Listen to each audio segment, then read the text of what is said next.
For those who thought Erling Haaland is having a bit of a barren spell, he's going through a tough spell. He bit back last night. Haaland got the goal, capitalised on a slip, and now the title race could well be set to go right down to the wire. And Pep said afterwards, anyone who thought of writing off Haaland were totally wrong. As a person, I was not journalist, I'm not, and I will not be. So tell me, top scorer, strikers, score a lot of goals, don't criticize him, because he will shout your mouth. So that's for sure. So sooner or later, always is there. So he came for to Mount. He had an incredible tough week last week. He lost his grandmother, and it's not easy for a human being.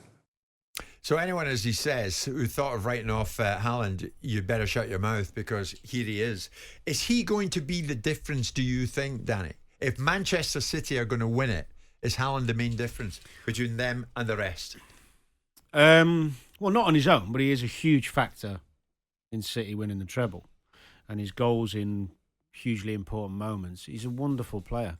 He's spot on, Pep. I mean, who would actually sit there and criticise him? Because what? Because he hasn't scored in every match he's been back.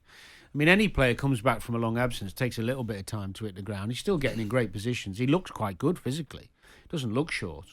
I mean, the Chelsea game where he missed a few chances, people were in disbelief because of the wonderful high standards he set himself. Yeah. This guy's an absolute phenomenal footballer.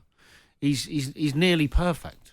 He's if you were making centre forwards, you'd make him. Yeah.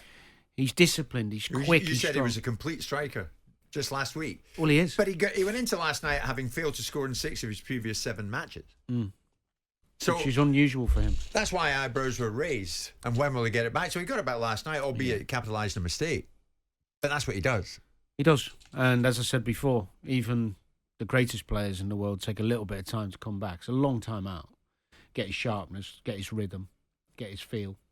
But, you know, if you look at every club he's been at, it's not just Man City where he's had this ratio of goals to games.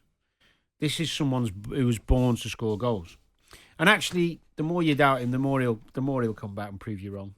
It wouldn't surprise me if he goes on a run now and scores a ridiculous amount between now and the end of the season. I hope he doesn't, by the way. And that would be the difference. Yeah. That would win it for City. Well, what did you say? He scored what? He scored 2 against Everton. If he failed to score in 6 of his previous 7 matches before he got the winner against Brentford. Yeah, but okay, they make the stats sound how they want to sound, don't they? That's a stat. Yeah, but he was the difference in the Everton game when Everton put everyone behind the ball and they couldn't break him down. He scored an absolute wonder goal. And it was also the difference in assists in the Copenhagen game. Anyone that questions whether he's losing his direction is a simpleton. He's a simpleton. The guy scored more goals than anyone scored in the Premier League from standing still. And from landing in the Premier League. I just think it's a ridiculous conversation to be having. It's when someone sets the bar so high for themselves. Yeah, I mean, he hasn't scored in 6. When it's now scored, okay, and he scored 2 against Everton, and he's contributed to the game. And you could say he scored 3 in his last 7. Yeah, exactly, and that would be a different statistic or a different way of looking at it. The fact of the matter is, he scores goal every single game. So now 2 goals a game, which is the usual benchmark that we define strikers being top strikers by, is a weapon to hit Erling Haaland around the head with. That's ridiculous.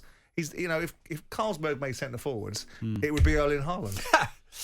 What do you make of the run they've got, Danny? I mean, some would say Guardiola's side have arguably got the most difficult run of fixtures in the coming weeks. Yeah, that's fair. Manchester United, Liverpool, Brighton, Arsenal and Villa. Yeah, that's fair. They've got a tough run.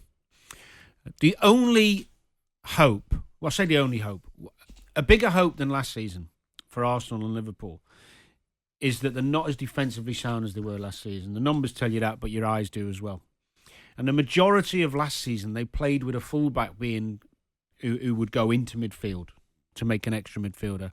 Now, near the end of the season, especially in the Champions League semi-final second leg, they did it from a central defensive position with Stones going in there, which was, or maybe against Munich or Madrid. And the reality is that's changed a little bit, their system. He's done it from a central position, so it's a Kanji, it's Stones going in there from central defence rather than a right back going in there. And that's the tweak they've had this season. I think that's made them a bit more vulnerable. Also, the games when Rodri hasn't played, of course, the numbers tell you that they're never as good when he's not there defensively. But they are I mean, I think they've conceded, apart from last night, in every game, last 12 games or 11 out of 12. Yeah.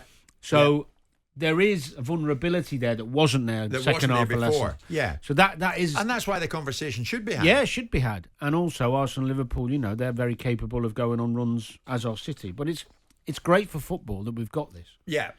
We do not want a constant front runner, winning the Premier League every year. It's becoming tedious. Yeah, exactly. And it's not. That's a compliment to City. I'm not criticising them. They are a phenomenal football team with the best manager. The reality is the others have to compete. Liverpool and Arsenal now have to turn up. Without wearing your Liverpool hat, but you can wear it. Do Liverpool win it still in your eyes? Well, I've tipped City partly because I don't want to jinx Liverpool, but I think Liverpool and Arsenal got a chance. I think it could go really close. I think it could go right to the wire. Yeah. I'd back Liverpool over Arsenal though. Jim White and Simon Jordan. Monday to Friday mornings from 10 on AM, on DAB, via the TalkSPORT app and on your smart speaker. TalkSPORT.